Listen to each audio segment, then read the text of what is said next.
करके साथ और रोहिणी मैया के पास में गए और जाकर के कहने लगे कि चलो बधाइयों का आनंद लो। एक बार तो रोहिणी मैया ने मना कर दिया। क्यों? क्योंकि जो रोहिणी मैया थे, जो उनके पति थे, वह कौन थे? वसुदेव जी। और जब पति के जीवन में कष्ट हो या पति दुख में हो तो स्त्री को ज्यादा सज रज कर और ज्यादा खुशियों के में सम्मिलित नहीं होना चाहिए। एक बार तो मना किया, लेकिन पुनः याद आया कि यह तो संसार के लोगों के लिए रीति है, लेकिन यहाँ तो जगत पिता जगदीश्वर परम प्रभु परमात्मा का जन्मोत्सव का बधाइयों का आनंद ले रहे हैं। रोहिणी मैया आई और रोहिणी मैया भी बधाइयों का आनंद लेने लगे। नंद बाबा जी को याद आया कि हमें कंस महाराज को कर देने के लिए जाना है, क्योंकि जो पहले के राजा थे ना, छोटे छोटे राजा हुआ करते थे, वह बड़े महाराज को कर देने के लिए जाते थे। एक वर्ष हो गया, बधाइयों का आनंद लेते लेते भूल गए, याद नहीं रहा। नंद बाबा जी तो याद आया। नंद बाबा जी ने सभी ब्रजवासियों से कहा कि आप लोग बधाइयों का आनंद लो और हम महाराज कंस को कर दे करके आते हैं।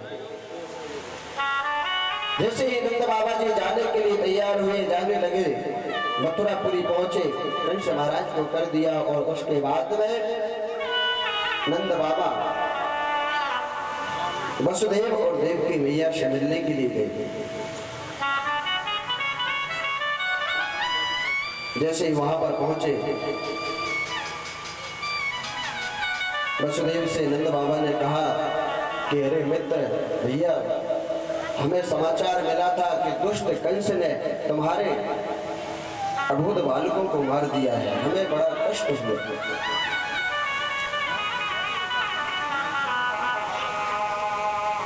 तो यहाँ पर वसुदेव जी महाराज ने कहा कि भैया अब क्या करें, लेकिन आपके जो वह बालक हैं वह हमारे ही तो बालक हैं। वसुदेव जी महाराज ने कहा वह हमारे ही तो बालक हैं। नंद बाबा ने कहा हाँ भैया, हम कब कहते कि आपके नहीं, यह आपके ही तो बालक है। यह दोनों आपस में वार्तालाप हुई। फिर वसुदेव जी महाराज ने कहा कि कंस बड़ा दुष्ट है और भैया इसका जी को थोड़ा सा कम कर दो। कंस बड़ा दुष्ट है और कंस को पता चल गया है कि उसके काल ने ब्रज में जन्म ले लिया है और वह कोई ना कोई उपाय करता है अपने काल को मारने के लिए।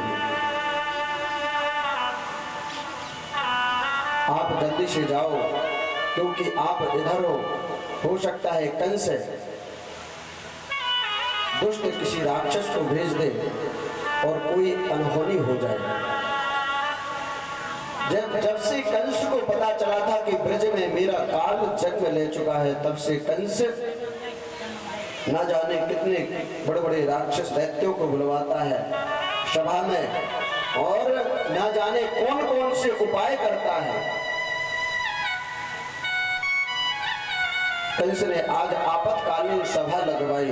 बड़े बड़े दैत्य अघासुर, बकासुर, व्योमासुर, अरिष्टासुर, दहनका, पूतना, बड़े बड़े राक्षस सभा में उपस्थित हुए। एक एक करके कंस पूछने लगा कि हमारे काल ने जन्म ले लिया है और इसका वध कैसे किया जाए। सब अपना अपना अलग अलग उपाय बताते हैं अपनी बुद्धि के हिसाब से। पूतना ने कहा कि भैया तुम परेशान क्यों होते हो, हमारे होते हुए तुमको परेशान होने की क्या आवश्यकता है। हम जाएंगे और जाकर के अपने स्तनों में जहर लगाएंगे और जहर लगा करके 1 महीने पूर्व से लेकर के जितने अबोध अनन्य अनन्य बालक जन्म लिए हैं, संतान जन्म ली है, उनको जहर पान करा करके उनको मार देंगे। हो सकता है उन्हीं में तुम्हारे काल ने जन्म लिया होगा और तुम्हारा काल भी मर जाएगा। जैसे ही कंस ने सुना, कंस ने कहा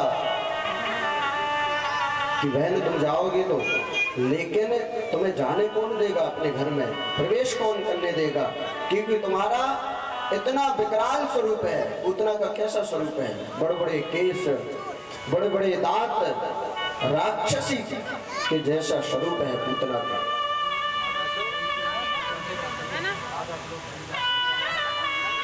पूतना ने कहा भैया माया का वरदान है हमें, और माया की कृपा से हम ऐसा सुंदर रूप धारण करेंगे, ऐसा सुंदर मानो लक्ष्मी भी फैल हो जाए।